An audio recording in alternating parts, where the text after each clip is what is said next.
Hello, everybody. It is a great pleasure for me to be again involved with the Forum for the Future of Agriculture. Mark described me as something of a permanent fixture. I'm not quite sure how to take that, but I think I'll take it in a very positive way because over many years of being involved with FFA as a chair, moderator, panel discussion leader, I have learned so much about this industry, about the central importance of discussing food systems and agriculture as a part of the future of our planet. Some of you may remember, I'm a farmer's son, so this is all extremely close to my heart. This year's overarching theme of food system renewal could go in so many different directions, but we've tried to define 4 themes. And the first theme we want to deal with over the next 30 minutes or so, and it builds upon the letter that we've just heard from the Secretary General of the UN. It's all about leadership. And I suppose at this time when we're all wrestling with the implications of a global pandemic, we have come to realize more than ever before that there are certain challenges that our planet faces, that we all face, which cannot be dealt with by national governments alone, however powerful they may be.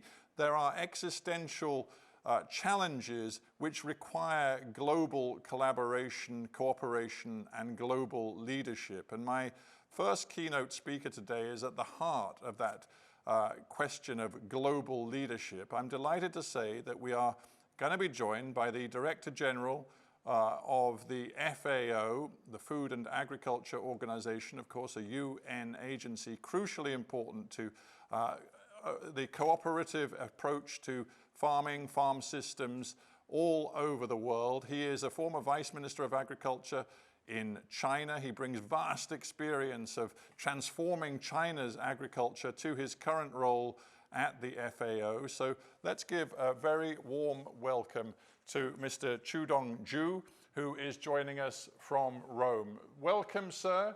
I know you're going to give us your opening thoughts, and then I have the opportunity, and indeed everybody who's joining us on the platform here at FFA will have the opportunity to ask you a few questions. But I'm going to hand to you and looking forward very much to hearing your opening remarks. Thank you. Thank you, sir. Good morning, ladies and gentlemen. It's my pleasure to deliver the keynote address this morning, and I thank the forum for the invitation. I'm with my very exciting, interested listening the Yannick and also SC's message just delivered minutes ago.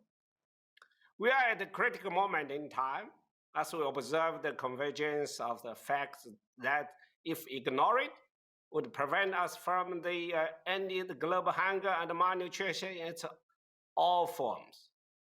The number of hungry people in the world have increased during the last 6 years in a row. So that's even before pandemic. They already increased by 10 million in 2019 and nearly 60 million in the 5 years before that.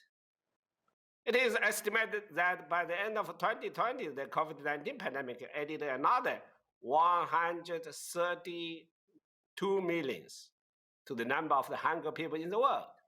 The child studying remains unacceptably high, and overweight and obesity continue to increase in rich and poor countries alike, especially in the city. More than 3 billion people in the world cannot afford even the cheapest health diet. The current consumption pattern and agro-food systems are contributing to disturbingly high rate of the food waste and loss. Air pollution, greenhouse gas emissions, and the loss of biodiversity and constitute a growing source of inequality. This is generating severe human, economic, and environmental costs that run into the trillions of dollars. To get to the where we need to be by 2030 and or beyond 2050, we urgently need to do something different and act holistically to transform our agro-food systems. We need to recognize the interconnected and compounding economic, social, and environmental impacts of our agri-food systems. There is a range of solution packages that would address hunger, food insecurity, and malnutrition while ensuring affordable health care for all. Solutions that can also reduce the carbon footprint and ensure environmental sustainability. Policy solutions can be designed to be an engine of economic recovery, create viable jobs and a sustainable livelihood, importantly, addressing inequality. Holistic agri-food system solutions should be context-specific, and much needed to be done to identify these, but it is critical that we begin to do this and to do it at scale. Ladies and gentlemen, the 2030 Agenda has highlighted awareness of the key role that the future agri-food system will play in facing the global challenges of malnutrition, poverty, the use of biodiversity and ecosystem service, and climate change. The agenda is there to guide us, but historically consensus surrounding its adoption must be matched by a political determination and commitment to deliver it. With many SDGs off track, the need to engage all actors at all levels with a systematic approach become more pressing. To achieve the ambitious transformative change required, we need a new dimension of cooperation, not only across the border, but also within the whole of society. We need to change our policies, mindset, behaviors, and business model. That's 4 areas I said it's innovation. I fully agree with the chairman. Innovation is not only technology innovation. We need a policy innovation, mindset change, behavior change, and the business model change. The renewed, inclusive, and agile FAO lead by example, taking advantage of digital technology and building bridges across the region and the continents with our members. We have 194 members and partners. Within European Union, our member organization for 30 years, we are continuing to strengthen collaboration on the transforming agri-food systems. Private sector is a key ally in the fight against hunger, providing innovative tools, resources, knowledge, and technologies to achieve transformative change on the ground. This is why FAO is spearheading a modern approach in our work with the private sector. We do so with our newly endorsed strategic for private sector engagement. This is fully aligned with FAO commitment to support the members to achieve the SDGs by 2030. Dear colleagues, FAO Strategic Framework 2022 to 2031 seeks to support the 2030 Agenda through the transformation to more efficient, more inclusive, more resilient, and more sustainable agri-food systems for better production, better nutrition, a better environment, a better life, leaving no one behind. These 4 betters represent the guiding principle and innovative business model for how FAO intends to contribute to SDG 1, no poverty, SDG 2, zero hunger, and SDG 10, reducing inequalities, as well as to supporting the achievement of the broad SDG agenda. The 4 betters reflect the interconnected economic, social, and environment dimensions of agri-food systems. To accelerate progress and maximizing our efforts in meeting the SDGs and to realize our aspiration, FAO will apply 4 cross-cutting, cross-sectional accelerators in all our programmatic interventions.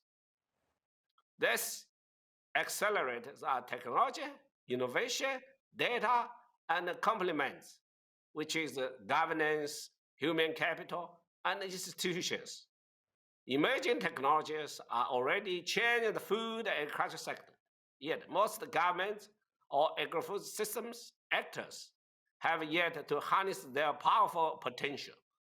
Helping farmers take full advantage of new technologies such as digital agriculture, biotechnology, process agriculture, innovation in agroecology, 5G, artificial intelligence, to increase food production, and also to increase the food diversity, while respecting the environment is of paramount importance. Innovation in general, and in particular in agriculture, is a central driving force for achieving the world free from hunger and malnutrition, because we will have a 10 billion population by 2050. Innovation and science increase social innovations, policy innovation, institution innovation, financial innovations, technology innovations are important drivers that affect the food and agricultural production and the distribution, processing, and consumption pattern. On data, FAO Geospatial Platform and the Data Lab for Statistical Innovation exemplify how big data on food, agriculture, socioeconomics, and natural resources can come together to help strengthen evidence-based decision-making in the food and agriculture sectors. This is exactly what we are doing in our hand-in-hand initiative to transform agri-food system of the least developed landlocked countries, least developed small island states, and food crisis countries, so that no one is left behind. Complements refer to the needed governance, human capital institutions to ensure an inclusive agri-food systems transformation. Transformative processes require strong, transparent, accountable institutions and governance, including adaptive and effective regulatory governance.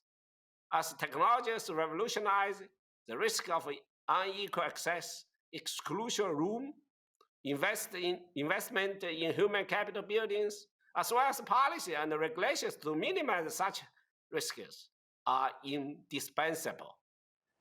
To work together towards the inclusive, safe, and trust-first digital technology in food and agriculture, we are building the International Platform for Digital Food and Agriculture, which will be at the heart of the efforts to digitalize agriculture for achieving SDGs. Through dialogue, the platform will promote the coordination and the consensus among all stakeholders, enhance awareness on issues specifically to the digitalization of food and agriculture, provide guidance, and support the decision-making. Momentum is building towards the United Nations Food System Summit to catalyze global efforts for inclusive, healthy agri-food systems. Our new strategic framework is well aligned with the process towards the summit, and we continue to provide full support for its preparatory process. Members that are conveying national level dialogue are relying on FAO technical advice and assistance. And we look forward to co-hosting the UN Food System Summit, pre-summit, Science Day, 2020 Science Day, and assistant pre-summit in July at FAO headquarters in Rome. Ladies and gentlemen, the COVID-19 pandemic is an astonishing wake-up call on the fragility of our agri-food system and the resulting vulnerabilities. But it also provides us the opportunity to re-evaluate how we address the root causes of hunger and build resilience against a similar threat in the future. We are doing this through FAO's comprehensive COVID-19 response and recovery program. This program has enabled partners to leverage FAO's convening power, real-time data, early warning system, and technical expertise to tackle the problems behind the trend and inequality in access to the food. Launched in July 2020 with a cooperative budget target of $1.32 billion US, program has received about 238 million pledged and confirmed contribution as of the mid-February 2021. Ladies and gentlemen, challenge we face is enormous. We must transform agri-food system to provide a growing population with a healthy, affordable, and diversified food diets. We need to do so in a way that is economically profitable and environment friendly. We know that is achievable with innovation. We at FAO are ready to design big and take concrete action together with all our members and partners. Together, we can make our common vision of a hunger-free world a reality. let's be dreamers and doers at the same time. And the walk, the talk. Thank you. Thank you. Over to you. All right. Well, Mr. Director General, thank you so much for those opening remarks. We must be dreamers and doers, you say, but you also focus on the scale of the problem. And it's interesting to me that you say that the number of people in the world who are going hungry is actually increasing year on year. And I think the figures are fairly startling that there could be by 2030 something like 850 million people on our planet who are living with the daily reality of hunger. So I want you to use for me some of your experience in China. 50 years ago, there were many tens of millions of people in China living with the reality of hunger. And today, you've pretty much eliminated that problem. If anything, you have problems of overconsumption in terms of the dietary habits of some of your people. So learn the lessons with me of what China has done. What did you do right? And also maybe what did you do wrong in the transformation of your food system? Thank you. Your question. It's of course it's you talk about it during past 50 years. It's quite a challenge for me to answer properly. But since also you said you are a farmer's son, also I'm a farmer's son. Yeah? You are the bigger farmer's son. I'm a small farmer's son. It's less than 1 hectare.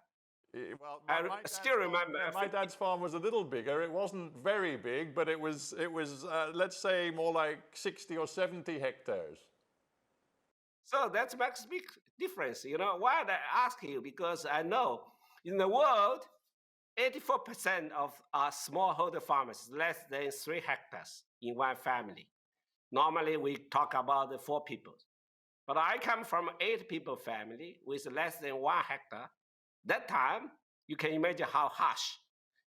I can say in 1960, 80% of people in China are suffering from some sort of the hunger or starvation even.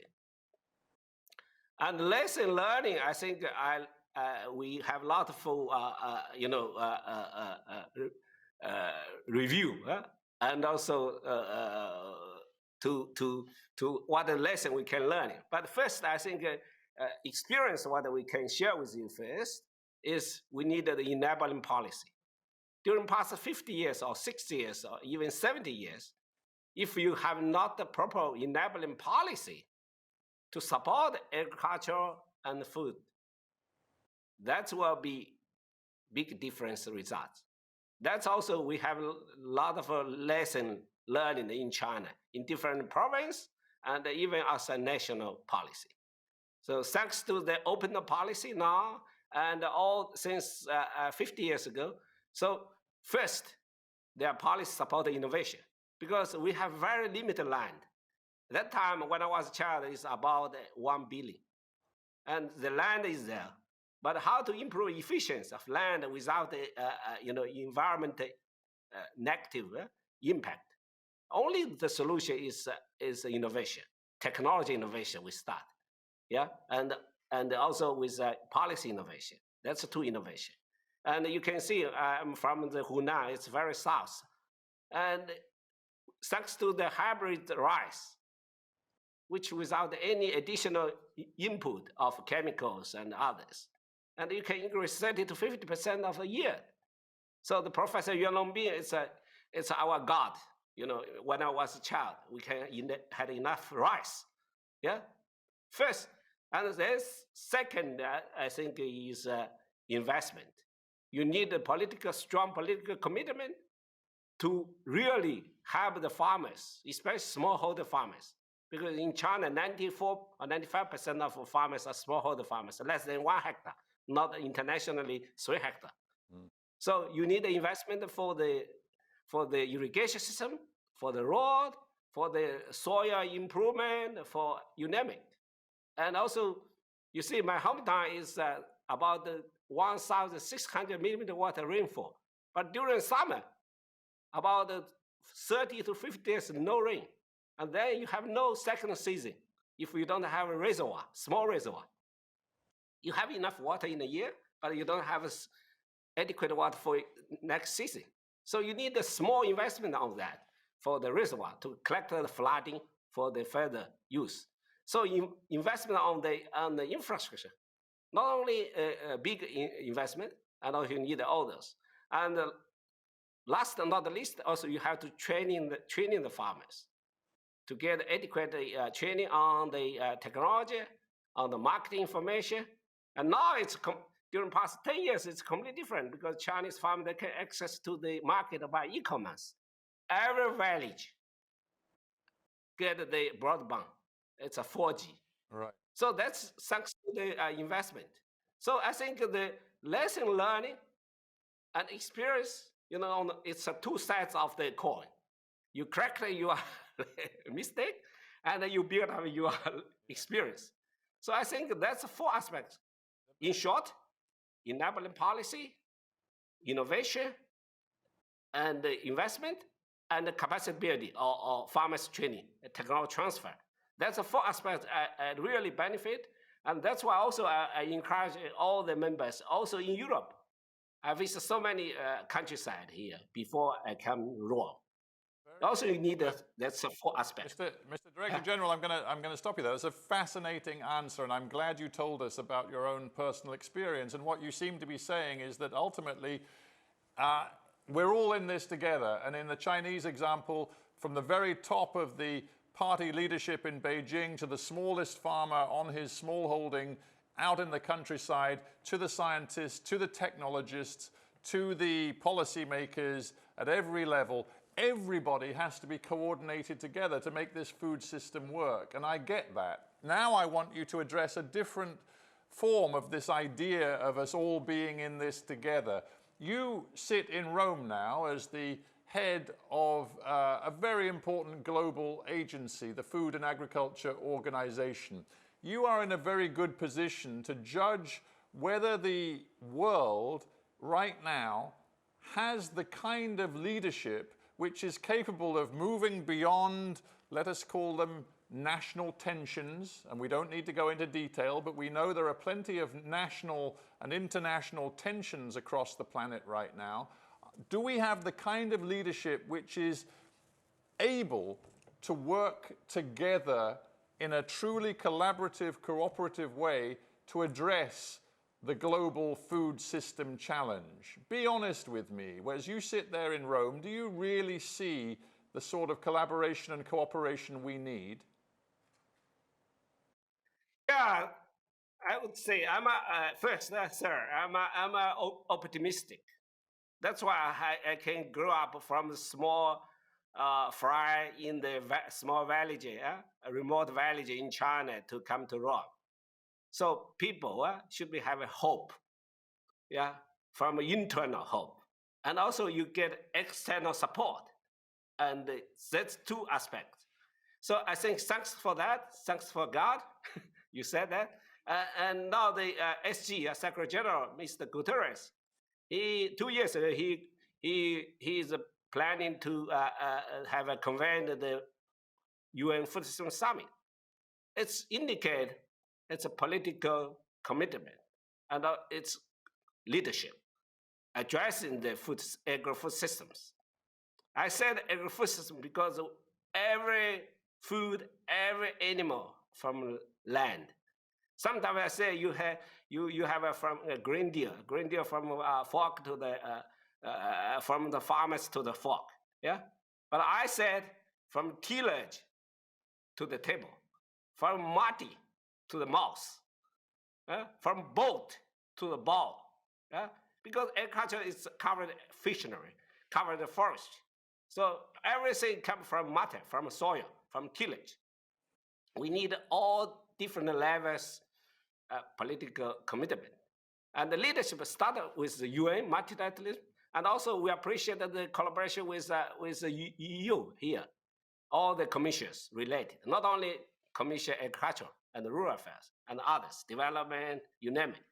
So I think if we can, all the keepers or G20 or G7, you name it. So that's, we should, from the top to the down, and also we have to give the promotion or energetic from the grassroots, from a village. That's a 2 from bottom to the up, and then makes beautiful things happening. That's what I really want. That's why FAO, I think since I come here as a DG, all the members from OECD and from developing, from G77 or from all the regions, they support me because I built the inclusive FAO, transparent FAO, one FAO. We have to build the solidarity, because food is the basic human rights. Have no any political difference. Only difference is how to address this issue, how to solve the food insecurity. I also have very good, strong support from the Holy Father, because we can talk on the humanity and the basic human rights. So I think with your big passion, with your big clear-minded, then you can get all the support you need. That's what I really appreciate, all the key players, from farmers to the leaders, they support the FAO mandate and the mission, because that's our common mission. Right, common mission, and the key word you just used there is solidarity, but it's hard for people to feel solidarity if they are hungry. And we know that in certain parts of the world, hundreds of millions of people right now are experiencing hunger.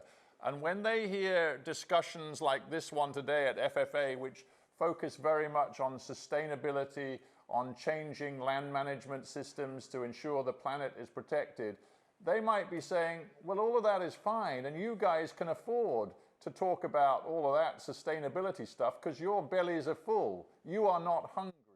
So how do we ensure solidarity to make the rich parts of the world, the parts of the world where there is no hunger, take a responsibility for more equitable distribution of food to ensure that those who are currently going hungry no longer go hungry in the future? With COVID, we've seen it's been quite difficult for countries to truly work together to ensure that, for example, everybody gets vaccinated, not just their own nation-state populations. So how can we ensure that when it comes to food, there is meaningful solidarity and planetary equity? That's why I said the last sentence, let us be dreamers and doers, and the walk the talk. That's why from day one, even before I come, I consulted more than 1,000 experts globally, and we come to the day one hand-in-hand initiative of FAO. And hand-in-hand initiative, we started focus on the most vulnerable countries and the small island states, least developed countries, and the landlocked least developed countries, and some food crisis countries. And it's about 50 countries. Because FAO, we have 194 members. It's the largest UN professional organization, I should say. But if we look at the vulnerable people first, and that's I appreciate. I bring this hand-in-hand issue. We want to change the business model from the donor country, who is not only OECD or European members, and also some countries like China, like Turkey, or like Thailand. And they are middle or less middle income countries, they can become also donors because they can help the recipient countries who need the most. So if we start with address the most vulnerable people, because I was one of billions of vulnerable 50 years ago on this planet. I think that's build the solidarity, that let them feel. And so we put all my efforts first on the vulnerable. And then I established the first in UN system, Office for Small Island State and Landlocked Office. Yeah, special office to address that. So it's not only talking, we have established systematic, holistic approach to address, because without the vulnerable people to get rid of the poverty and hunger. And that's leave no one behind is just a beautiful slogan. So even within Europe, you have also vulnerable part. Even in the city, and you have vulnerable parts. So that's what I think. We are not only working for the farmers, we are working for all the consumers. Right. All the human beings, our customers. Here's a thought for you. The UN as you well know, is working toward a food systems summit later this year, just as there's going to be a big climate change summit later in the year in Glasgow. And the two issues really do go hand in hand, because I think, as the Secretary General pointed out in his letter this morning, we still basically have a food system which contributes something like 1/3 of all greenhouse gas emissions to the planet. So the two things are intimately connected. Just as now there is so much discussion of how to ensure that we significantly cut carbon emissions by 2030 and even more by 2050, do we now have to start talking about a system of food production across the world which punishes people for carbon-intensive production and for things like deforestation and despoliation of the natural world? Do we have to get real about putting punishments in place for those who are not working to a more sustainable food system? My colleague, that's data is coming from FAO expert, published in Natural Food last month. During past 30 years, we observed the food system, agro-food system, contribute around 1/3. You are right. But if the per capita for the basic need like food, it's very little. Yeah? Because the rice industry and able and contributed 74%. So first, economic tell us, the basic law of economic tell us, marginal utility. So we have started to address the most highest marginal utility sector. That's one. It's not means that we are not looking at the food system seriously on the climate change and the carbon emission, greenhouse gas emission. But within different sector, we have a different marginal utility if we take the action. Second, my role, now during the past 2 years, we are now talk about the agro-food systems. We have to take our role to address the issues, which sector of the agriculture, because agriculture includes crop, animals, fishery, forestry. Some part is a contributor for the carbon neutral, and some part like forestry, and some part is, of course, we have to change, or we have to modify it based on the evidence and the science solution. So that's what it's balanced. Different countries, different members, they have a different priority. But we want to build a more consensus on that to ambition about action to address the carbon neutral. And from agriculture sector, I said so many times, if you have time to read my last month, I had a public lecture with Italian Academy. Yeah, it's online. So how to transform agri-food system from strategy to action? We have to break it down each crop, each commodities, and how to establish a neutral carbon emission, CO2 neutral. So that's a way, it's a scientific approach. Second, I think for Europe and for rich people, we have first most should be reduce the food waste. Because you reduce the 1% of food waste, contribute more than 10% of environment gas emission. So you don't need that much investment, but you just change the consumption pattern and also establish some kind of policy to stop or zero food waste. That's the most effective way to have the transform or reverse agri-food system. Last but not least, I think all the rich or developed countries have taken the responsibility to have the less developing countries. They can start, with a more modern technology, gas neutral best practice, and avoid some mistake you made during past 100 years, and no polluted industry.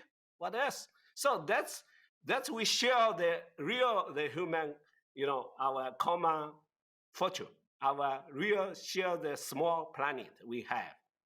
So it's a holistic way. Not only look the silos of agro-food system or industry or able. We want to build the holistic approach, and each part play the role. Yeah, that's a way.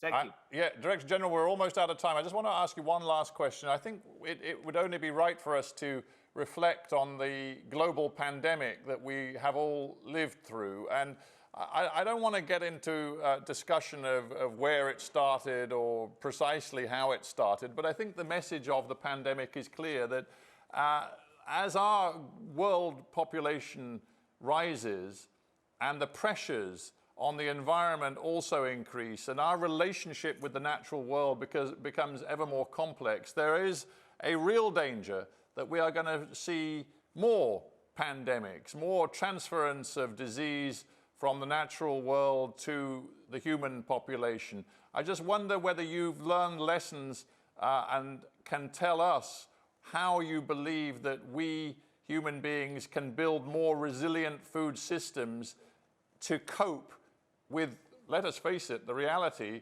of future pandemics. Yeah, I agree with you. It's very complicated to, the issues when they talk about relationship between human beings.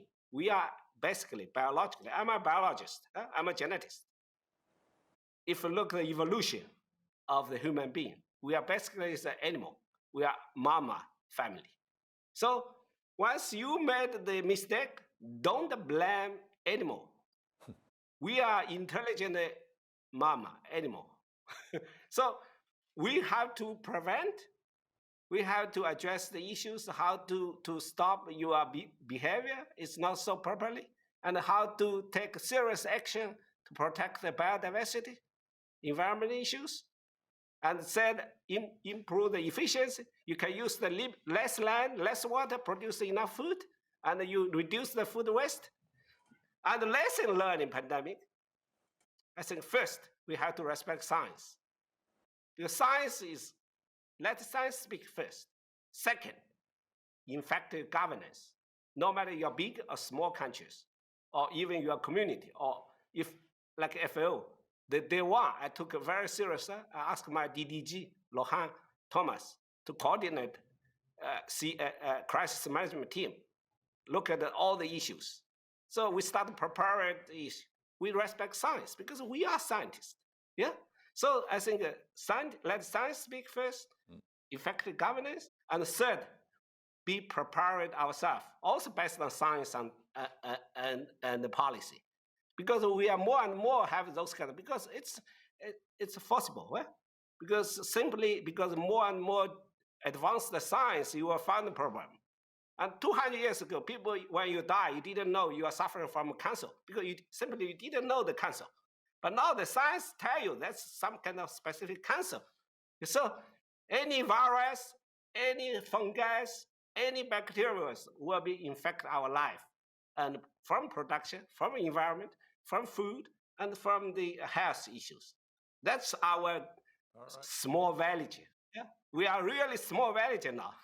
Well, I have to say it's been absolutely fascinating talking to you, Mr. Director General. I thank you for joining us at this Forum for the Future of Agriculture. Your voice is an important one, and we will reflect very carefully on your experience and your insight. Thank you so much for joining us from Rome today.